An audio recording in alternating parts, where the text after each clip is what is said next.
I don't know if they could hear that or not. What's up, everybody? Welcome into tonight's episode of Speedway Soccer Live. I think I butchered the intro there. I apologize if you saw that. It's Davey Shepherd. I'll be your host tonight. I am here with Lucas Panzica and Ben Wright. Ben Wright's our head sports media. Lucas Panzica, if you listen to Speedway Soccer, Nashville Soccer show, we bring him in normally to talk European soccer, but Bill with us tonight. News, obviously, the team kind of locked everything up for the playoffs from other teams, so you're going to take it however you can get it. And I'd say this, we were probably as bullish as anybody, right? We were saying going into the season, we think this team is a fringe playoff team. We think if they get a striker, they are a playoff team. I think what I said on Nashville Soccer Show the other night still reigns true, is that it's really kind of impressive how they've gone about it. It hasn't been nearly as dicey as we'd imagined to be. They've clinched with 3 games to play. And, Ben, I'm going to kick it to you to start here. Like, what have they put in place to maybe outperform everybody's expectation? Yeah, well, I mean, I think it kind of goes back to what we've said for large stretches of the season, that we're going to always build from the back, be a solid team defensively. And then Gary Smith has said this, and I think we've said this too, that it's going to take time for the attack to gel. And I think the last couple games, especially, we've really seen that. Daniel Rios was out with injury, but we kind of saw right before he got hurt, he really got in a good run of form. And since he's been back, I think he's improved things. Signing Jonder Cadiz has helped as well. Abu Dunladi, we can't have this conversation without talking about him. I think he's really stepped up with really every other forward on the roster out injured, and played a huge role, and really done a good job, not just leading the line, but I think he's getting everybody else involved kind of in a ways that I didn't expect from him. So I think not only has the defense been solid all season, but now we're seeing the attack kind of round into form down the stretch. And it couldn't have come at a better time for Nashville, really. Lucas, real quick, before we hop to you, I want to just kind of touch back on that with Ben. The offense is coming along, and we were wondering about that all season. That was the number one storyline going in. Where are the goals going to come from? We've seen goals by committee. I think it's 5 guys now tied on 3 goals apiece. Do you, Ben, expect any one person to kind of start to differentiate themselves as that number one guy? I mean, you've been high on Rios all year. Do you think he leads the line the remainder of the regular season? I could see it.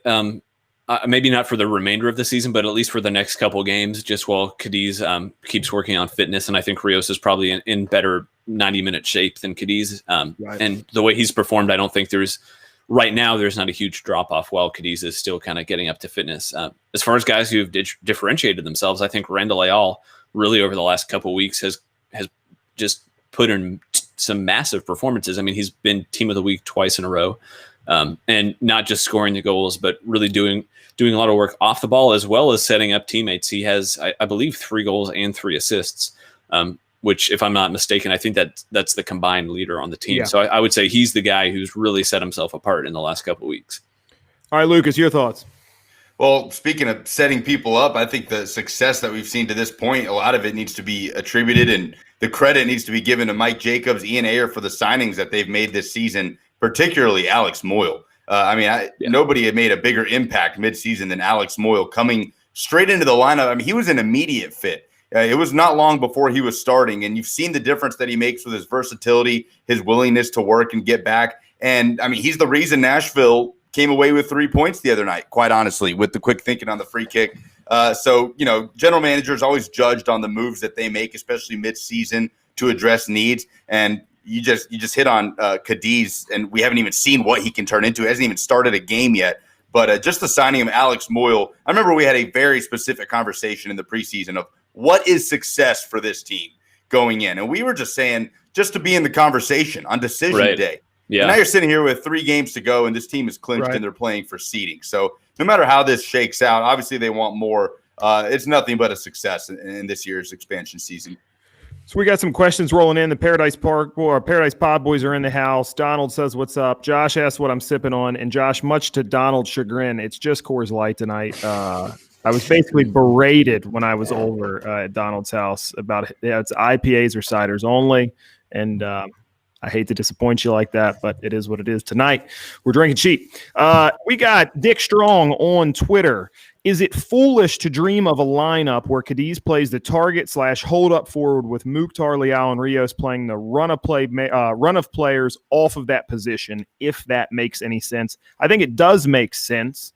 To me, the only issue with that, shaking my damn head from Donald, the only issue with that is you leave out one of Moyle or Derek Jones, and I just don't see a world in which Gary leaves both of those guys on the bench. Ben, we'll kick it to you first, and then Lucas hop in after that.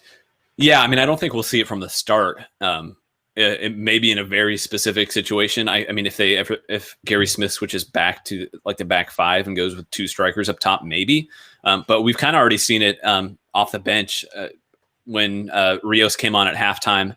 I'm blanking on the game. I believe it was the New England match. He came on at halftime, and then Cadiz came on later in the second half, and you kind of saw Rios playing underneath him, which was a bit of a different role for Rios. But I think we could see it in situations like that. But yeah, like Davey said, from the start, I don't see Gary Smith dropping Hani Mukhtar or Alex Muil for either of those guys. Yeah, I think we've only seen him use two strikers too out of necessity. If he has all his tools at his disposal, I think Gary Smith wants to play a lead striker with guys in support, and Daniel Rios probably is not going to be that guy in support. So yeah, it's a decent idea, but if it's out of necessity, then maybe you might see something like that. But you hope that this team won't come to that, because if they do, it probably means you're missing some key players. Or playing from behind, which is not ideal. Right. And conversely, I would say if that's where you're at, I think in a lot of ways it maybe makes sense to see Dunlawdy there instead. Just he's totally different of a player, way pacier, gets wider, does some different things. I think we're all super high on Daniel Rios. I don't know. I don't know that I see that necessarily happening a ton. But we get proven wrong often, so we'll probably see it Saturday night. Chris, MTSU01, how impressed are you folks with the team since so many attacking options have been hurt throughout the year? That's a really, really good question. And I think, I wouldn't have said before that question that I'm impressed because of that reason. But now that he's asked it like that, I absolutely am. When you think about the fact that, Rios and Baji, I think we lost Rios, Baji, Leal, and Dinladi in games in a row, right? Right. It was like 4 games in a row, one of those guys got hurt. And to be able to just keep grinding out points in the fashion that this side did is really, really impressive. And, to me, it's just a testament of what the team's done all season. Even when, Walker Zimmerman got hurt, and then you saw Jack Mayer come in and, kind of that makeshift back line do arguably the best performance of the season against Houston. Just really, really good stuff. I would say to that too, I think we saw those players go out injured and kind of thought it was going to be not the death sentence, but it was going to make an already struggling offense even worse. And I think we kind of saw the reverse of that. I think the attack really kind of improved right around that same time. I'm not saying it was necessarily correlated, but I think we saw guys step up, like you said. And I think since October 11th, Nashville has scored tied for the third most goals in MLS, and they've done that without playing all 3 of their DPs on the field at the same time. We've yet to see Leal, Mukhtar, and Cadiz on the field at the same time for Nashville. So, I'm not saying everything is perfect, and I think as the attack is better, I think there are still some struggles, but it's better than I think any of us really expected it was going to be in year one, for sure. Have we seen Mukhtar and Cadiz on the field at all together? That's a good question. I don't think we have, right? Trying to think. Because he came out at half of the Houston game, which Cadiz was not on the field for, and then he's been injured. Yeah, Cadiz came on second half against Houston, right? And then he wasn't involved. He hasn't been involved since then. So no, I don't think we've seen those two. So we haven't even seen him on the field at all together yet, which is really just kind of something to say heading into it. All right, Lucas, we'll start with you with this one. Okay, so Nashville, as it sits now on they've changed it now to points per game. Nashville's currently sitting 6th on the table. It doesn't really do much, and we'll touch on that later on, but that's just what they're doing because the Western Conference. It looks like Nashville could finish as high as 3rd and as low as 8th. It's kind of where it seems things might shake out. How far do you think this team can go, realistically speaking? Obviously 3rd would include like multiple teams losing every game, yada, yada, yada. What do you see this team doing on the table throughout the rest of the year? It's such a hard question to answer because you feel like there's not many teams that, in terms of a matchup, are a real issue for Nashville SC. They're hard to break down. you want to avoid Columbus right off the bat. But with a team that even at times has looked the far and away better team and still has to cling on to 1-0 leads like we saw just the other night in the last win, then it's so hard to say, because this team could end up in a 1-0, lose a last-second equalizer and losing penalty kicks, or this team could make a little run and have a couple of those back-to-back 3-game explosions. You have no idea, especially when I was going to make that point. You haven't seen all 3 DPs on the field at the same time, and even Yonder and or Cadiz and Mukhtar on the field at the same time. So there's still so many questions that we have to answer about what this team might be capable of, and I wonder how much all the injuries might help in the long run with guys asked to be played in different spots when you get everybody back healthy. So that's hard to say. In terms of a ceiling, I'd be throwing out quarterfinal, semifinal, but that's just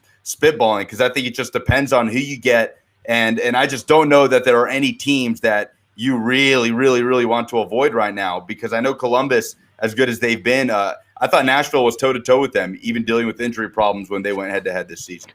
So I'll just kind of add with that. I kind of agree with you. I think it's interesting in that I could see this team kind of knocking off whoever they play in the first round, whenever that might be, even if we don't play in the play-in round.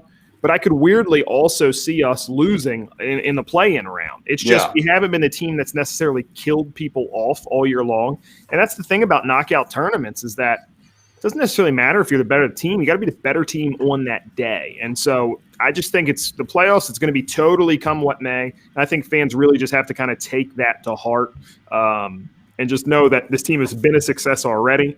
And, yeah, it'd be great to win some playoff games, but we'll see what happens. Yeah, I mean, I would along those lines. I mean, the Montreal game that we just saw, Nashville was dominant for the entire first half, and I would say probably most of the second half. And then still, they kind of left Montreal hanging on there at the end. Came close to equalizing with that goal that was called offsides. And right. I think in recent weeks it's been better, right? I mean, they blew out Houston, they blew out Dallas, and I think we've seen much improved performance. But at the same time, there's a little bit of a tendency to let teams back in after dominating for much of the match. So I mean, that's something that they've talked about, not wanting to let teams back in, not wanting to take their foot off the gas. So they're aware of it. But I think that their success in the playoffs, I think, will really come down to that if they're able to kill games off early. Yeah, have to find ways. Legend. 104.5 legend Mickey Ryan shouting out Lucas in here. We got to note that. All around nice guy too, Mickey Ryan. So thanks for chiming in. Donald Hall, Ben, this one I'm going to kick to you, all right? And then we'll get to Justin next. Does analytics show something with Moyle that I'm not seeing? I like him and he's good defensively, but it seems like a liability in the final third. Liability feels harsh to me. I don't think he's spectacular, but I mean, is there anybody on the roster who's been better, who's healthy? I mean, David Accam maybe, but he's been injured for, it feels like, since the restart almost. Right. So I think you can't really separate the defensive work rate from what he does in the attack, because so much of this Nashville team is built on winning the ball quickly, getting to goal, and I think he's crucial to that. He's also really smart with what he does off the ball. So he might not be technically the greatest player on the ball, but he makes good runs off the ball and opens up space. So I think he's not going to win MLS MVP anytime soon, but I think he's a really good fit in this system. And he's kind of what Nashville needed from one of those winger positions. And I think he's almost undroppable at this point. Yeah. So I think this, and I don't mean this as a criticism of Gary, but I think we've seen it through 2 years at the USL level and now a year almost at MLS level. And that's that Gary, there's a level of comfort that he reaches with certain players, and he's going to find a way to get those guys on the field. And I think in his head, he views it as activating other players in the squad or something like that. I think Michael Reed was the definition of that guy at the USL level.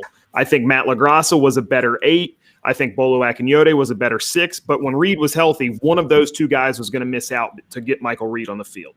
And to me, Moyle might be that in certain ways. I love him. Donald and me were actually talking about this the other day. Like he's a lunch pail guy, right? Like that's like the big football term. He's going to show up, he's going to go to work, he's going to put in a shift. And it's not always going to be the best. He's not the best player on the field, but you know exactly what you're getting out of him every single time he's in the lineup. And I think Gary rates that really, really highly. Justin Smith asks, what is the realistic probability of winning out the rest of the regular season matches? I think really, really good shot against Chicago this weekend. Their captain was sent off just the other day. He's played in 19 of their 21 matches so far. So that's going to be a huge loss for them. So after that, Ben, we've got Dallas, who we've got a favorable record again, and then Orlando at home's the hard one. I said the other day on Twitter they were going to win the first 9 of 9. I called it my Locktoberfest lock of the month. I'm going to stick with that they're going to win the first 3 of the final 4. They've already won 1. The Orlando match, we'll just see. It comes down to the last game of the season. If Nashville can take 3 wins into the trot or on a trot into that last one, I have no reason to believe they can't win it. And look, I think this is something I want to touch on here in a minute. We've got some more questions rolling in, and I want to get your opinion on Justin's question too about winning out. Let's touch on just in a little while. Would you rather play Columbus or Orlando for the 4th time? I want to hear what you guys think about that in just a little bit. Ben, your thoughts on what the rest of the schedule will be this season? Yeah, I mean, I think just looking at the schedule, I think the Chicago match seems like a winnable match, especially after, like you said, their captain was sent off, and I think they're going to be pretty desperate. They're right on the fringes of making that final playoff. They're spot. in by a half a point per game currently. Right. So realistically, they need a win, and I think they already kind of leave themselves exposed a bit at the back because they like to push numbers forward. And I think coming in to Nashville, if it's level late in the game or if they're down a goal, I think they're really going to push numbers forward. They'll probably do that anyway, regardless of the scoreline. But I think Nashville's going to have probably more opportunities than usual to get in behind. And then I think Dallas, they've played them 3 times, beaten them big once. They beat them with that David Accam goal right after the restart. And then I think in the third match, the 0-0 draw, I think Nashville was clearly the better side. Maybe it's a thing where Dallas, the 4th time, it just clicks for them. But I think in the 3 games so far, Nashville has been the better side. So I would say those two feel like, especially at home, they feel like opportunities to get 3 points from each. And then, I mean, who knows? Decision day is always a little bit crazy, and you get some strange results. But I mean, Orlando is it's a tough test for sure. And we'll talk about this later, but I would not want to see them in the playoffs, to be honest. Yeah, Orlando matchup on decision day is interesting because they've been a little volatile in the last month or so. You've seen them draw with Atlanta United, lose to Inter Miami, and then put up 4 goals just last night, a 4-1 win, again over Atlanta United. I think Nashville can do enough to contain Orlando. Ben, correct me, how many times did Nashville even see Nani in the 2 matchups they had with Orlando this season? I could not tell you off the top of my head. I don't remember him taking. Once. I think he missed. Yeah. I was going to say I don't remember him taking the field. So that would certainly add an interesting element to it. But I'd rather you'd rather see Orlando, I think, on decision day when you've already clinched than with a matchup in the playoffs. I want no parts of DK in the playoffs. Period. The dude is an animal, and I mean, as good as Romney and Zimmerman have been, we've seen him play extremely well against that pairing in the past. And, that's the one I want to stay away from. I would much rather go to Columbus again than go to Orlando basically 2 weeks in a row. That's just me personally. Especially, I mean, Columbus have had Nagbe and Zillarion out for basically a month, and they might be coming back. I would expect them to be coming back soon, but I mean, they've just not looked like the same team. I believe they haven't kept a clean sheet in 8 games, which is kind of when Nashville played them, they had given up 2 goals all season. Right. So the tables have turned a little bit, but yeah. And we've seen what this team can do when they just get a goal. When they just get a goal, they're really, really hard to beat. So Dick Strong with another one. Has Lovitz kept himself in the U.S. men's national team consideration? That's a tough one. Yeah. I think Lovitz is a player who's one of the better fullbacks in MLS, and so far he hasn't translated that to the U.S. national team level. And I think it's tough to be easy of a guy like Anthony Robinson, who's starting regularly for Fulham in the Premier League. So, I mean, if he gets called up, I think it's going to be more of a rotation player. I don't see him starting anytime soon, unless it's like a January camp type player, type thing where they just call up a bunch of MLS players. Yeah. And has he kept himself in the MLS best 11 conversation? Absolutely. Oh, yeah. The U.S. men's national team conversation. I feel like the standard now at outside back for the U.S. national team is rising more and more. And Lovitz, he just doesn't fit that mold of guys like Anthony Robinson and Sergino Dest and Reggie Cannon. Dest is the other one. I mean, he's been playing. He's been starting at left back for Barcelona. So you have Reggie Cannon starting at right back in Portugal. DeAndre Yedlin, when he's healthy, he's still in that conversation. And then so for Lovitz, you're having to beat out a guy who's starting in the Premier League week in and week out, and a guy who's kind of the de facto starting left back for Barcelona. So that's not a knock on Lovitz. I think we're just seeing more fullback depth at the national team level than we've probably seen. Which is a very good thing. Yeah, it's been a huge issue for the national team for years. So I think it's a good thing, but it's unfortunate for Lovitz. But I just don't see him beating any of those guys out. Let's talk a little bit about the bottom of the playoff bracket. Who do you guys see sliding into those remaining few spots? Do you think Inter Miami has enough talent in the tank to just pull it out? Yeah, on paper they do. Yeah, I just feel they've been so inconsistent, and I don't think Higuain has not been kind of the guaranteed goal-scoring machine that we thought he was going to be, even at 32. He's Chelsea Higuain. Yeah. So I don't know. It's just they could do it. I don't think we've seen anything to say that they're going to. They've just been so inconsistent. Right. But I think conversely, I don't know. None of the other teams around them have been great either. So I mean, why not them? Yeah, they could get those 3 points on decision day against Cincinnati, and Toronto, the only game sandwiched in between now and then. But that got me thinking as I watched some of the Miami game last night about just how Nashville SC has approached this season. If they've almost created a new model for expansion clubs to have success in MLS, because you looked at a team like Miami almost trying to go the LAFC approach, the Atlanta United approach with a lot of flash and speed, and Nashville just building so foundationally and meticulously. I just wonder if that down the stretch is going to maybe set the standard a little bit, and something we see a little more often in terms of a strategy. Well, I mean, I think, Davey, we talked about this a little bit on the Nashville Soccer Show. I think for me, they've done a lot of what Cincinnati did, just better. I mean, Cincinnati brought up a bunch of guys from the USL team who didn't contribute at the MLS level. Definitely not at the level that you kind of needed them to. But they showed it can work. Yeah, but I mean, like, Cincinnati spent heavily on a veteran MLS defender in Nick Hagland, who has not been nearly as successful as Walker Zimmerman. They brought in some veteran MLS pieces in midfield. They went out and pulled in a few pieces from like international transfers for more of the DP type players, and it just hasn't hit. And I think, I'm not saying Nashville has like based what they're doing on Cincinnati, but I think they've looked at what Cincinnati did wrong and avoided a lot of those same mistakes, even though the comparisons at the start of the season were there. I'll say this. The huge difference is that Gary Smith has an identity and Alan Koch didn't. And to me, like, that's the huge thing, is that like Gary, hate Gary, whatever you want to say, you know what his teams are going to go out there and do. And Cincinnati was just kind of a cluster, man, identity-wise as a club. And to a greater extent, what Birding did in the front office side. Just a mess. They made a mess of it. Now, look, I'll agree with this with Lucas. I think what Nashville is doing will set the standard for like-sized markets. Right. For Sacramento or places like that, I think it's kind of like, okay, this is a new thing.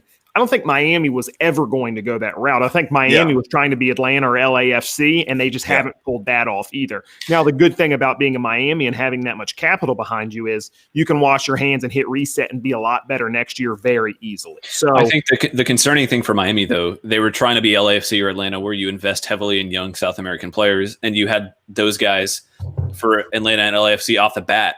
They were huge successes, and they were drawing European interest. So they could get out from those investments. I mean, not get out from those investments. They could capitalize on those investments and make a profit. And I think from Miami, those young guys that they've invested heavily in, a lot of them have barely seen the field. They've been outplayed by guys from the super draft or MLS veterans.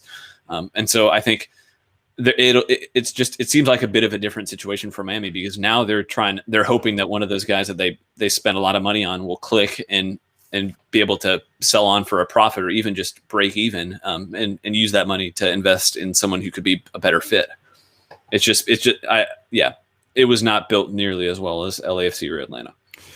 Guys, just a couple of minutes left. Let's button it up. Big news today on the stadium. They kind of put out a new hold on, we got another question from Daniel. Curious if Ben thinks Joe Willis has outperformed this season. I assume he means overperformed there. For me, yeah, I think he absolutely has. I think they came in, and you heard Matt Doyle, I think, say it just the other day on one of his ads talking about Nashville. And it was like, oh, you know what? Yeah, it's their goalie's Joe Willis. And it's like, well, but who are they going to sign to be the starter? And it was kind of just the idea that he wasn't the surefire number one. No. And I think they maybe even thought Zendejas could challenge him for the number one a little bit. And, I mean, he just locked it up. And after there was a gaffe or two early, necessarily didn't give up a goal, but he just looked really uncertain back there. But as he grew in with the back line, he's been outstanding. I mean, I don't know. He asked you, Ben, so I'll let you take it. No, I mean, I think you nailed it. I mean, and he hasn't been like the de facto starter for any team. He's had spells where he's been the starter and he's lost the starting job or been injured or whatever. I think probably the key difference is that he's playing behind the best defense he's ever had. His teams in DC and Houston were they range from average defensively to just flat out bad, and playing behind the best expansion defense in MLS history through 20 games or whatever it is. I mean, I think he's not getting the same type of shots taken against him that he's seen before. So I think I think his numbers are probably helped out by that, and I think he's just performed better than he has at any point in his career so far. So I think it's probably a little bit of those two things. Lucas, any thoughts? No, I mean, I've been singing his praises all season. Not much more to add. It's the best season of his career, and really just a nice surprise, which Nashville really needed. That was kind of the final piece for what they wanted to do in terms of building from the back and forwards. And then, he's been one of the best surprises of the season so far. Yeah. Okay, let's touch on the stadium real fast. Pretty good set of news. Just a little bit more detail, everything in the picture. Totally on track for 2022, start of the season. Steel should be going up as of January 1, 2021. And if you haven't watched the rendering video yet, get out there and do it. It is sweet.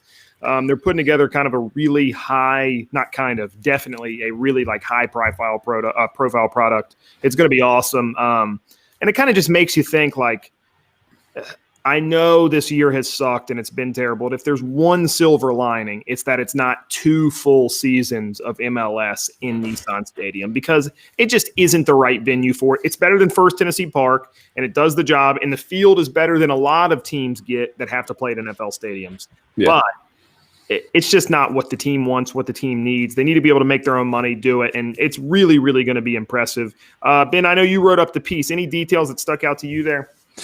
No, I mean, I think I've just been impressed at how everything has kept moving. I know there were some holdups with the lawsuits and all that, and then having to kind of renegotiate the deal with Mayor Cooper back in wherever it was, February, March.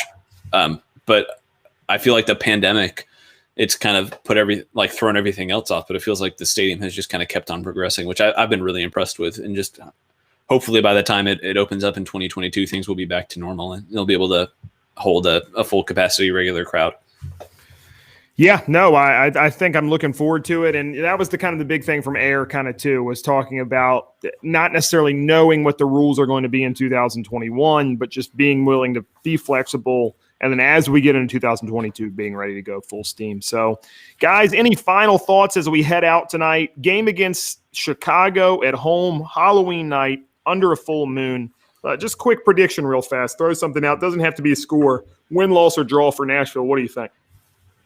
I'm going to go win. I'm going to say 2-0 just because it's under a full moon and Halloween, and Nashville has never scored 2 goals, period, in any match. Yeah.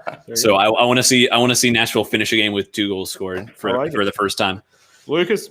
Yeah, I think it's the 3 points. This team is playing so confident right now, and you can hear the energy in post-game press conferences. Dax McCarty, you have guys that you can follow that have that experience, and they're not done. They've clinched, but I think they take the 3 points on Saturday. Yeah, normally this seems like a game I'd be weary of, kind of like a caged animal or a cornered animal, and they're going to be ready. But for whatever reason, I'm super confident in it. I just think Nashville's got them exactly where they want them. They're going to have to go forward too much, and Gary Smith knows what to do. His sides can make hay in a scenario like that. So I'm the same way. I think they'll win by multiple goals. Good, solid overall performance. What I'm really hopeful of is the news we'll see tomorrow with the injury report. Hopefully we get Hani Mukhtar back on the bench for the game Saturday, because it's important to get him some minutes before heading into the playoffs. Yeah. We need all 3 of those DPs out there together come playoff time. So, guys, I appreciate you joining me tonight. To Donald, Dick, Daniel, 3 Ds in a row there. Josh, everybody who chimed in, Justin, man, all Ds and Js. There you go. We appreciate you so much. Thanks for chiming in. You guys are the reason why we do this. We love doing it. And Mickey Ryan. Yeah, and Mickey Ryan, the man himself. No, we're grateful for everybody for listening. As always, we started Speedway Soccer. We're with Broadway Sports Media now. Thanks to those guys for putting this on for us tonight. It's going to be a great time. And for, anybody who's out there is a new fan, you're not a huge NSC fan, you just saw we made the playoffs, anything like that, get on board now. Watch the game Saturday. I know it's Halloween night. It'll be early enough before you go out and do anything else. Watch it, enjoy it, and because it's a playoff team and it's going to be here sooner than later, get to know the team while you can. We'll be putting out one of these. We'll be putting out one of these at some point too, kind of just like basic things to know before the playoffs. If you're just getting on board, so watch out for that too. Yep, absolutely. We'll have that episode out hopefully next week for everybody to chime into. We appreciate you guys. Have a wonderful night. Ben, take it away. This is Speedway Soccer. See you later.